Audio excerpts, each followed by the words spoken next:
I'll never shake that moment the day I sprinted home, clutching my acceptance letter from an amazing university. My heart racing with excitement, ready to celebrate, only to hear my stepmom cheer wildly. "You did it," as she hugged my sister tight, her eyes sparkling with pride. "My letter." She barely glanced at it, tossed a quick, "That's nice my way," like I was an afterthought. She shelled out thousands of dollars for my sister's tuition books, even a shiny new laptop, while I got nothing left to scrape by on my own. Years of being pushed aside drove me forward, and at graduation, I stepped onto that stage, unveiled my game-changing project, and watched my stepmom's face go pale, jaw dropped, eyes wide, stunned by what I'd pulled off without her help. Before I dive into how my stepmom's favoritism shaped my life, let me know where you're watching from. Drop it below, hit subscribe, and tell me, what would you do if your family bet on someone else?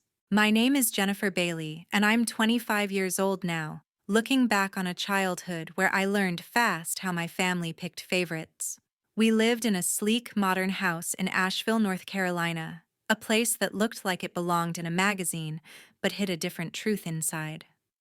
My dad, Robert Bailey, a construction engineer, spent his days racing between job sites or poring over blueprints at the kitchen table, too exhausted to notice the uneven way our family worked. My stepmom, Susan Wheeler, an accountant who saw life like a balance sheet, ruled our home with precision, and I wasn't her prized investment. My sister, Amanda Perry, 2 years older, had this effortless sparkle that pulled everyone in, especially Susan, who hung on her every word, her every smile, while I slipped into the shadows unnoticed.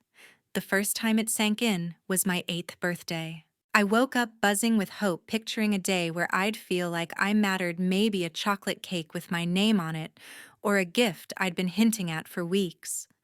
Susan slapped together a party that felt like an afterthought, a plain store-bought cake with waxy frosting, a handful of school friends, and some limp balloons she'd grabbed that morning.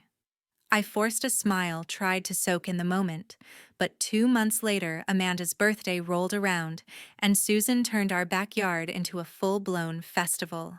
A live band blasted pop hits, colorful streamers, and twinkling lights draped over every tree, and a magician pulled rabbits from hats for a swarm of her classmates. I stood off to the side, watching Susan clap and cheer as Amanda basked in the spotlight. I tugged at Susan's sleeve, my voice small, and asked why my day wasn't like that. She ruffled my hair with a dismissive smile. "Amanda needs a boost to stand out, Jennifer. You're fine with something smaller, right?" That answer hit like a slap, but I nodded, swallowing the ache, too young to know how to push back. Christmases were no different, always tilted in Amanda's favor. Her gifts piled high under the tree, dolls with perfect curls, trendy outfits, a shiny red bike one year that she rode around the driveway like a queen. I'd unwrap my share, a notebook, a plain sweater, or a puzzle so cheap it screamed last minute.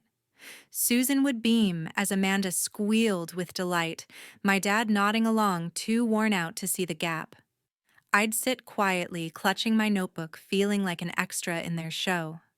That's when I started sketching houses, pouring my heart into drawings of homes with big porches and warm rooms where everyone felt wanted. I'd lose myself for hours at the kitchen table, pencil flying across paper, building worlds where I wasn't overlooked. One afternoon, I worked up the courage to show Susan a sketch I was proud of, a cozy house with a garden. I held my breath, hoping for a flicker of interest. She glanced at it, shrugged, and said, "That's cute, but you should focus on something practical. Your sister's got big plans we're investing in." Her words landed like a punch, but I didn't let go of my pencil. I kept sketching, determined to hold on to my dream of becoming an architect. The favoritism wasn't just about parties or gifts, it seeped into everything. When I was 10, we took a family trip to Lake Tahoe, a rare vacation where I thought maybe I'd get a chance to shine. Susan signed Amanda up for a fancy photography workshop, gushing about her creative potential, while I was left to wander the lakeshore alone, sketching cabins in my notebook. Dad tagged along with Susan's plans, snapping photos of Amanda posing with her new camera. I tried to join in, showed them a drawing of a lakeside cabin I'd made, but Susan brushed it off. "Jennifer, don't distract us. Your sister's learning something important." I walked away, the weight of their dismissal settling deeper. School became my refuge, where I could prove myself without competing for attention. I threw myself into math and art subjects that fed my love for designing structures. By middle school, I was bringing home straight A's, each report card a quiet badge of pride. I'd lay them on the kitchen counter, hoping Susan might notice, maybe say something to make me feel seen. She'd barely glance at them, tucking them into a drawer without comment, while Amanda's B in a speech class sparked a celebration. Susan booked a fancy dinner downtown, toasting Amanda's hard work, my dad raising his glass with a tired smile. I sat there picking at my food, my perfect grades forgotten. Amanda wasn't cruel. She'd sometimes flash me a grin or say, "Good job," in passing, but she didn't see how Susan's focus on her left me invisible. As I got older, the slights piled up, each one a brick in the wall between me and my family. When I was 12, I built a model of a house for a school project, a tiny wooden structure with real windows I'd carved by hand. My art teacher raved about it, saying I had a gift for design. I brought it home, heart pounding, thinking maybe this would change things. I set it on the dining table, waiting for Susan to walk by. She looked at it, raised an eyebrow, and said, "That's a lot of effort for a school thing. Your sister's working on her debate team, which will really open doors." My dad, passing through, mumbled, "Looks nice, kid," before heading to his office. I carried the model back to my room, feeling smaller than ever, but that night, I sat at my desk sketching a new house, promising myself I'd build a future they couldn't ignore. The constant dismissal wasn't Amanda's fault, she was just a kid, too soaking up the love Susan poured her way. But it shaped how I saw myself, like I had to work twice as hard to be half as noticed. Susan's voice echoed in my head. "Amanda's got big plans," as if my dreams of designing homes were too small, too impractical. My dad's silence didn't help. He loved me, I knew that, but he was too caught up in his work, or too reluctant to challenge Susan to step in. I'd lie awake some nights wondering why I wasn't enough, why my sketches, my grades, my quiet efforts never measured up. But those questions didn't break me, they lit a fire. I kept sketching, kept pushing, determined to prove I was worth something, even if Susan couldn't see it. That determination would carry me further than I ever imagined, but it started with a kid who felt like a ghost, pouring her heart into drawings, waiting for someone to believe in her. That fire in me, born from years of being overlooked, found a spark when I started spending weekends at my Aunt Nancy's house. She wasn't like Susan. She saw something in my sketches, in the way I dreamed up houses, and made me believe I could build them one day. Nancy Turner, my dad's older sister, was a retired interior designer who lived in a cozy bungalow just outside Asheville, filled with art books and fabric swatches. Her place felt like a sanctuary, unlike our house, where Susan's sharp voice and Amanda's spotlight drowned me out. Every Saturday, I'd hop on my bike, pedal over, and lose myself in her world. Nancy would pull out old drafting paper, hand me a pencil, and say, "Jennifer, show me what's in that head of yours." I'd sketch houses, big ones with wraparound porches, small ones with clever nooks, and she'd lean in, her glasses slipping, pointing out what worked and what could grow. One weekend when I was 10, I showed her a drawing of a treehouse I'd been tinkering with, complete with a rope ladder and skylight. I braced for a shrug, expecting the Susan treatment, but Nancy's eyes lit up. "This is clever, really clever," she said, tapping the paper. "You've got a gift for making spaces feel alive." That was the first time anyone called my work a gift. She dug out an old copy of design software from her office, some clunky program she'd used in the 90s, and loaded it onto her ancient desktop. "Play with this," she told me. "It's how real architects start." I spent hours clicking through it, building digital houses, my confidence growing with every line I drew. Nancy didn't just teach me tools, she gave me belief. "You can change the world with these ideas, Jennifer," she'd say. her voice firm. Don't let anyone tell you otherwise. Those words became my anchor, something to hold on to when Susan's dismissals cut deep. Back at home, the contrast was stark. Susan kept her focus on Amanda, cheering her on at every school event, framing her certificates like trophies. When Amanda won a middle school debate contest, Susan threw a dinner party inviting neighbors to brag about her star. I'd sit quietly, my own achievements, a perfect math test, a glowing art project review tucked away in my backpack. My dad, always swamped with work, would nod at Amanda's wins and miss mine entirely. I started confiding in Emily Carson, a friend I met in 5th grade art class. Emily was different, loud, funny, and fiercely loyal. We'd sit under the oak tree at recess and I'd spill everything: Susan's favoritism, Amanda's endless praise, my sketches no one at home cared about. Emily would listen, her eyes wide, then grab my arm. Jennifer, your drawings are amazing. You're going to build houses that make people happy one day. Her words, raw and honest, kept me going, made me feel seen when my family barely looked my way. Emily wasn't just talk, she pushed me to act. When we were 12, our school announced a contest to design a new playground. I hesitated, Susan's voice in my head calling my dreams impractical, but Emily wouldn't let me back out. You're doing this, she said, dragging me to the library to sketch. I poured weeks into it, designing a playground with ramps for kids in wheelchairs and a climbing wall shaped like a mountain. Nancy helped too, suggesting materials, tweaking angles, her feedback sharp but kind.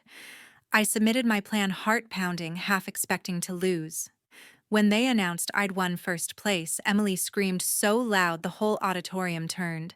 My name was in the school newsletter, my design slated to be built. I rushed home, clutching the certificate, thinking maybe this would change things. Susan skimmed it, said, "That's nice, Jennifer," and turned back to Amanda's latest debate prep. My dad, distracted by a work call, mumbled, "Good job, kid." Their indifference stung, but Nancy and Emily's belief carried more weight. Those moments with Nancy and Emily shaped me, turned my hurt into drive. Nancy kept pushing, giving me books on architecture, taking me to see local buildings, showing me how design could tell a story. One summer, she drove me to Charlotte to see a community center she'd worked on years ago, a simple brick building that felt warm, welcoming. "This is what you'll do," she told me, her hand on my shoulder. "Build places that matter." Emily, meanwhile, was my cheerleader at school, urging me to join the art club, hyping up my projects to anyone who'd listen. When I doubted myself, Susan's words creeping in, Emily would snap me out of it. "You're Jennifer freaking Bailey," she'd say, grinning. "You're going to outshine them all." The favoritism at home didn't ease up. Susan's focus stayed glued to Amanda. By high school, Amanda was racking up awards in speech and drama, each one a reason for Susan to gush and plan celebrations. My grades stayed perfect, math, art, even physics feeding my architecture dreams, but Susan barely noticed. Once, I overheard her telling a neighbor, "Amanda's got such a bright future. Jennifer's just quiet, you know." That cut deeper than her usual shrugs. My dad wasn't much better, his work consumed him, and he let Susan steer the family ship. Amanda wasn't cruel. She'd sometimes toss me a smile or say cool drawing, but she didn't see how her spotlight left me in the dark. I stopped expecting change at home. Instead, I leaned harder on Nancy and Emily. Their belief fueled my resolve. I started entering more contests, small ones at first, like redesigning a school courtyard, then bigger ones like a county-wide art showcase. Each win, each nod from a teacher or judge built my confidence. Nancy framed my first award, a certificate for a garden design, in her living room, right next to her own work. "You're on your way, kiddo," she said, her eyes shining. Emily would drag me to school assemblies to cheer when my name was called, making me laugh even when I wanted to hide. Their support wasn't loud like Susan's for Amanda, it was steady, real, and it kept me moving forward. I'd sit at Nancy's drafting table or sketch with Emily at the library, dreaming of a future where my designs would stand tall, where no one could overlook me again. That dream was still far off, but with Nancy and Emily in my corner, I knew I'd fight for it no matter what it took. With Nancy and Emily in my corner, I carried that belief into high school, pouring every ounce of energy into my sketches and grades, determined to carve my own path. But nothing prepared me for the day my acceptance letter from UNC Charlotte arrived, when Susan's favoritism hit harder than ever. I'd worked relentlessly through high school acing math, art, and physics, stacking up awards for small design projects like a community garden layout that won a county contest. My teachers saw my drive, urging me to aim for UNC Charlotte's architecture program, one of the best in the state. I spent late nights perfecting my portfolio, sketching sustainable homes with clever layouts, dreaming of a future where my designs could make a difference. When that acceptance letter landed in our mailbox, I tore it open, heart racing, thinking maybe this would finally shift things at home. I rushed inside, waving the letter, only to find Susan in the living room stringing up balloons and a banner for Amanda, who'd just gotten into the same school for communications. "Amanda's going to shine at UNC." Susan beamed, hugging her tight. I stood there clutching my letter and said I got in too, to the architecture program. Susan glanced over, her smile fading slightly. "That's nice, Jennifer, but Amanda's degree will open big doors. We're throwing her a party tonight." My dad, just home from a job site, nodded absently. "Good work, kid," before joining the celebration prep. That night, neighbors filled our house toasting Amanda's future while I stood in the corner, my letter tucked away, my moment swallowed by her spotlight. The real blow came a week later at a family meeting. Susan sat at the dining table, her ledger open, and announced, "We've crunched the numbers for college costs. Amanda's tuition, dorm books, and expenses were covering it all." My heart lifted for a second. Maybe they'd planned for me too. Then she turned to me. "Jennifer, you're resourceful. You can apply for scholarships or loans. Your grades should help." I froze, my voice barely steady. "You're paying for Amanda's school, but not mine." Susan sighed like I was being difficult. "Amanda's career needs this investment. Communications is competitive. You'll figure it out, right?" My dad shifted uncomfortably, but said nothing. His silence louder than any words. Amanda looked down, avoiding my eyes. I stood up, my hands shaking. "Thanks for making it clear where I stand." I walked out, the weight of their choice sinking in. That moment lit a new fire, not just to prove them wrong, but to prove I could do it alone. I threw myself into planning, scouring scholarship applications, crunching budgets, and landing a job at a local bakery. By summer's end, I'd secured a partial scholarship to UNC Charlotte, covering half my tuition. The rest would come from loans and my bakery gig, working 20 hours a week, frosting cakes and mopping floors after late shifts. I moved into the cheapest dorm, picked the smallest meal plan, and budgeted every dollar to stretch. My roommate, Emily Carson, who'd followed me to UNC, saw me juggling it all, classes, work, sketches, and asked, one night, "Why don't your parents help at all?" I forced a grin.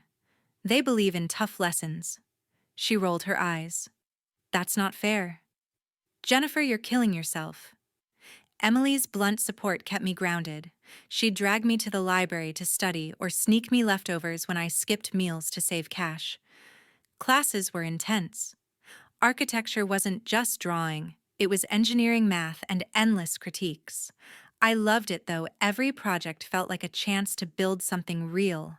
In my sophomore year, I stumbled into an idea that became my obsession: designing sustainable, affordable homes for low-income families. I sketched houses with solar panels, rainwater systems, and layouts that maximized space without breaking budgets. It wasn't just a project, it was personal, a way to create homes where everyone felt valued, not overlooked. I'd stay up past midnight in the studio, refining plans, fueled by coffee and the memory of Susan's dismissals. My professors noticed one. Dr. Michael Holt pulled me aside after class. "Your designs have heart, Jennifer, but they need polish. Keep pushing." His words stuck, and I did, pouring every spare moment into that project. The grind took a toll. I'd race from the bakery, flour still on my apron, to class, then to the studio, barely sleeping. My loans piled up, and my scholarship didn't cover extras like software licenses or materials. Some nights I'd stare at my budget wondering if I'd run dry before graduation. Susan's voice echoed, "You'll figure it out." But figuring it out meant skipping meals, reusing notebooks, and dodging campus events to save a few bucks. Emily saw me unraveling once after a 12-hour shift. I crashed on our dorm couch, too tired to move. "You can't keep this up," she said, shoving a sandwich at me. "You're stronger than this, but you don't have to do it alone." She'd sit with me in the studio sometimes, quizzing me on structural math or just keeping me company, her presence a lifeline when I felt like sinking. Home didn't offer relief. During breaks, I'd visit Asheville, hoping for a shift. Maybe Susan would see my effort, or Dad would step up. Instead, Susan gushed over Amanda's college life, her internships, her sorority, all funded by them. My updates, top grades, a design contest win got a nod or a, "That's great," Jennifer before the conversation swung back to Amanda. Once I mentioned my sustainable housing project thinking it might spark interest. Susan cut me off. "Sounds ambitious, but Amanda's got a big presentation coming up. We're helping her prep." My dad, glued to his phone, didn't look up. I stopped sharing after that. Their indifference wasn't worth the sting. Aunt Nancy, though, kept me tethered. She'd call every few weeks asking about my designs, sending me articles on green architecture. "You're building something important," she'd say, her voice warm. Once she mailed me a used drafting tablet, an old model but a treasure for me. "Use it to make those houses real," her note read. I'd clutch that tablet in the studio, sketching with a focus I didn't know. I had every line, a step toward proving I didn't need Susan's money or approval. Emily backed me too, pushing me to enter my housing project in a regional design showcase. I hesitated. Susan's impractical label still lingered, but Emily wouldn't budge. "You're not letting her win." I submitted it, and it placed third, a small win, but enough to make me believe I was on the right track. By junior year, my sustainable housing project was taking shape, blueprints for homes that could change lives. Homes I wished I'd grown up in, where no one felt like an afterthought. But the cost of getting there, financially, physically, emotionally, was brutal. I'd collapse into bed some nights, my hands stained with ink, wondering if I could keep up the pace. Susan's words, "Amanda's career needs this investment," played on repeat, fueling a mix of anger and resolve. I wasn't just fighting for a degree, I was fighting to prove my worth, to build something so undeniable, even Susan would have to see it. That fight wasn't over, but every sketch, every shift, every sleepless night brought me closer to a moment I couldn't yet name, a moment when my work would speak louder than her silence. That relentless drive forged through sleepless nights, and Susan's indifference carried me to my final year at UNC Charlotte, where my sustainable housing project started turning heads. But the real test came at graduation, when I stood on that stage, ready to make Susan see what she'd overlooked for years. By senior year, I'd poured everything into my design blueprints for affordable homes, with solar panels, rainwater systems, and layouts that made small spaces feel boundless. It wasn't just a school assignment. It was my answer to a childhood spent feeling invisible, a way to build homes where no one would be an afterthought. My professor, Dr. Michael Holt, saw its potential early, pulling me aside after a critique. "Jennifer, this could change lives. Refine it, and it's award-worthy." His words lit a fire, and I pushed harder, spending late nights in the studio, tweaking every detail, fueled by the belief that my work could matter. The project caught more than Dr. Holt's eye. By spring, it won a university design challenge, earning a spot in a regional showcase. Word spread, and David Lawson, CEO of a major architecture firm, reached out wanting to see my plans in action. I kept it quiet, didn't tell Susan, Dad, or Amanda, knowing they'd brush it off as another cute hobby. Instead, I worked with UNC's commencement team, arranging for my project to be highlighted at graduation. They were thrilled. An undergraduate with a game-changing design was a story they wanted to tell. "We'll announce it during the ceremony," the dean promised. You'll have a moment to speak." I nodded, my heart pounding, not just for the recognition, but for the chance to stand in front of Susan and show her what I'd built without her help. Graduation morning dawned bright, the UNC campus buzzing with families and graduates in black gowns. I woke early, nerves twisting in my stomach, not from stage fright, but from what was coming. Susan, Dad, and Amanda were in town mostly to celebrate Amanda's communications degree. Susan had texted, "We'll try to make your ceremony, but Amanda's event is right after." That try stung, echoing years of being second place. I dressed carefully, a tailored gray dress under my gown, projecting the confidence I'd fought to earn. Emily, my rock, helped pin my honor cords, joking, "You're about to drop a bomb on them, Jennifer." I managed a smile. That's the plan. Deep down, I wasn't sure how I'd feel when Susan saw me. Would I be cold, triumphant, or something else? I decided to let the moment decide. At the ceremony, I sat among the architecture graduates, scanning the crowd for my family. Susan and Dad were there, dressed up, Susan in a floral dress, Dad in a suit with a UNC tie, chatting with Amanda, who looked radiant in her gown. They hadn't spotted me yet, their eyes fixed on the program, probably skimming for Amanda's name. My pulse raced as the opening speeches dragged on, each minute building the tension. Finally, the dean took the podium for special recognitions. "Today, we honor a student whose work exemplifies innovation and impact," she began. "Would Jennifer Bailey please join me on stage?" I stood legs steady despite the adrenaline and walked to the podium, every step deliberate, every glance forward.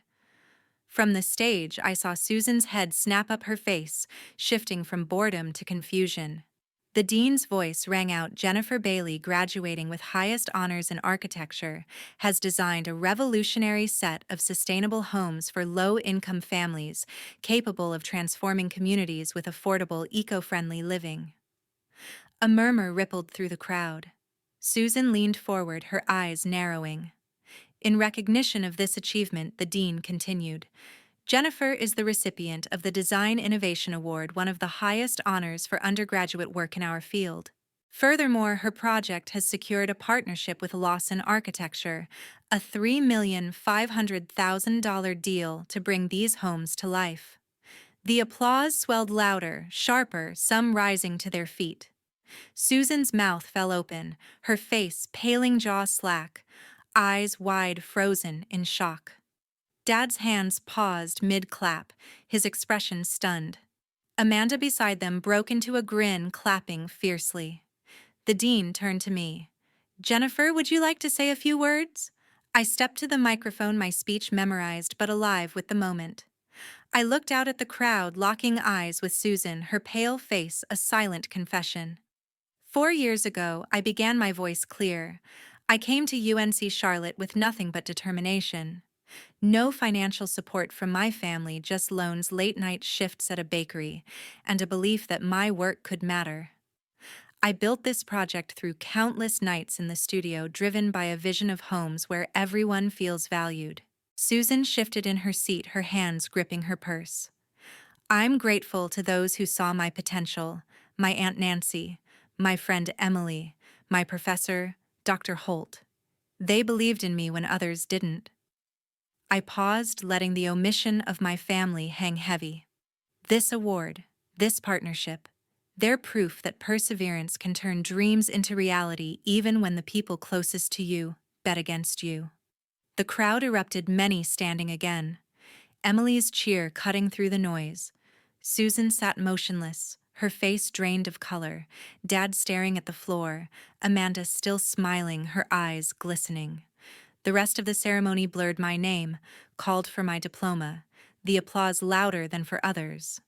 After it ended, I waded through well-wishers, classmates, professors, even Dr. Holt, who hugged me. "You did it, Jennifer." Emily found me next, nearly tackling me. "You killed it up there." Before I could reply, I felt a tap on my shoulder. Susan stood there, her makeup smudged, Dad and Amanda behind her. Susan's voice wavered. "Jennifer, we had no idea. This is incredible. Congratulations." Dad cleared his throat. I'm proud of you, kid. Amanda stepped forward, her voice soft. I always knew you were amazing, Jen. I'm sorry I didn't say it sooner. Their words hit me, but not like I'd imagined. Years ago, I'd craved their approval, their regret. But now it felt hollow. I looked at Susan, my voice calm but firm. Would it have mattered if I told you? You made it clear my dreams weren't worth your time. Amanda's were. Susan flinched, her eyes darting away. We thought you were fine on your own, so capable. I cut her off. Capable doesn't mean I didn't need support. Imagine what I could have done without scraping by, without carrying the weight of your indifference. Dad stepped closer, his face pained. We messed up, Jennifer. Amanda nodded. I should have spoken up. You deserved better. I took a breath, steadying myself. I didn't need your money to get here, and I don't need your pride now. But if you want to know me, not just this moment but who I am, we start by being honest about the past. Susan's eyes welled up, but she nodded. Dad muttered, We'll make time. Amanda reached for my hand. Let's talk soon. Okay? I didn't promise anything. Years of hurt wouldn't vanish in one conversation. Emily, watching nearby, gave me a nod. You good? I nodded back. Yeah, I am. Dr. Holt called me over for a photo with the dean, and I walked away, leaving Susan's pale face behind, stepping into a future where my work, not their approval, defined me. That stage, that moment, it wasn't just a victory. It was the start of something bigger, something I'd built on my own terms. That moment on the stage wasn't the end, it was the beginning of a life I'd built without Susan's approval, a life where my worth didn't hinge on her seeing me. The day after graduation, I met Susan, Dad, and Amanda at a quiet cafe near UNC Charlotte's campus. The air was thick with tension. Susan's eyes still red from the ceremony, Dad fiddling with his coffee cup, Amanda picking at her napkin. Susan started first, her voice shaky. Jennifer, we were wrong. Your achievement. It's incredible. We want to make things right. Dad nodded. I should have stepped up sooner. I'm sorry, kid. Amanda looked at me, her eyes soft. I never meant to take your light, Jen. You're amazing. Their words stirred something. Part of me had waited years for this, but they landed differently now. I didn't need their apologies to feel whole. I leaned back, keeping my voice steady. I'm glad you're saying this, but it's not enough. You chose Amanda over me every birthday, every Christmas, her tuition over mine. I don't need your regret now. I need you to know who I am, not just what I've done. Susan's face crumpled, but she nodded. We'll try, Jennifer. We want to be part of your life. Dad added. We can stay longer. Talk more. Amanda reached for my hand. Let's start over, okay? I pulled back gently. I'm not ready for that. If we're going to rebuild, it's on my terms, honest, no pretending the past didn't happen. They exchanged glances, quiet, and I left it there. A door cracked open, but not wide. Walking away from that cafe, I felt lighter, not because we'd fixed things, but because I'd set my boundaries. I didn't owe them forgiveness, not yet. Instead, I focused on what came next. A week later, I signed with Lawson Architecture as a junior designer, stepping into a sleek Charlotte office where my sustainable housing project was already sparking meetings. David Lawson, the CEO, shook my hand. Your designs are going to reshape communities, Jennifer. Let's get to work. We pushed the project forward, refining blueprints, testing materials, aiming to build the first homes within 18 months. Every meeting, every draft felt like a victory, not just for me, but for the families who'd live in those houses, places where no one would feel overlooked. My first paycheck felt surreal, real money after years of scraping by. I paid off a chunk of my student loans, a weightlifting with every digit cleared. Then I bought a small condo in Charlotte, nothing fancy but mine, with a drafting table by the window where I sketched late into the night. But the biggest move came 6 months later, when I used part of my signing bonus to start the Nancy Turner Scholarship at UNC Charlotte. Named for my aunt, who'd seen my spark when I was just a kid, It supported architecture students with financial need, kids like me who dreamed big but had no safety net. When I told Nancy, her voice cracked over the phone, "I'm so proud, Jennifer. You're giving others what I gave you." Susan and Dad asked to contribute to the fund. Dad's voice hesitant, "Would you let us help?" I paused, then said, "Maybe one day, but this is mine to build." It was a small step, but it felt right, my way of honoring Nancy, not their guilt. Work consumed me, but in the best way. The housing project grew. Our first prototype broke ground in a low-income Charlotte neighborhood, a small house with solar panels gleaming under the sun. Dr. Michael Holt, now a mentor, visited the site. "This is why we teach, Jennifer. You're making a difference." Emily Still, my rock, came to cracking jokes about my hard hat, but tearing up when she saw the house. "You did this," she said, hugging me tight. Those moments standing on that dirt lot, seeing my designs take shape, were proof I'd built something bigger than Susan's indifference. My family wasn't out of the picture, but we moved slowly. Susan sent texts, awkward at first, asking about my work, my life. I replied sparingly, testing their effort. Dad called monthly, his voice softer, asking about my designs. Once he even read an article on sustainable housing to keep up. Amanda visited Charlotte once over coffee and opened up. "Growing up, I felt pressure to be perfect for them. It wasn't fair to you, Jen. I'm sorry." Her words surprised me. Favoritism hurt us both just differently. We didn't hug it out, but we agreed to talk again. I wasn't ready to trust them fully. Years of neglect don't vanish, but I left the door ajar, curious where it might lead. The biggest shift wasn't with them, it was in me. I started speaking at schools, sharing my story with kids who felt overlooked. At one high school, a girl approached me, her voice quiet. "My parents say, architecture's a waste for girls. They want me to do business." I saw myself in her, those years of Susan's shrugs, and knelt down. "Their doubts don't define you," I said. "Keep drawing, use their words as fuel." Her nod, small but fierce, stayed with me. That's when I knew my worth wasn't tied to Susan's approval or anyone's. It came from the homes I'd build, the kids I'd inspire, the life I'd carved on my own terms. 2 years after graduation, the first family moved into one of my houses, a single mom and her 2 kids, their smiles wide as they stepped inside. I stood outside, watching, my chest tight with something deeper than pride. This was why I'd fought. Why every late shift, every loan, every ignored sketch was worth it. If you're watching this and feeling unseen by your family, your friends, anyone, know this: their blindness doesn't measure your value. Find your spark, hold it tight, and build something they can't ignore. What's your story? Drop it in the comments. Have you ever been underestimated? How do you push through? Hit subscribe, share this with someone who needs it, and let's keep this conversation going. Thanks for hearing me out now. Go make your dreams louder than their doubts.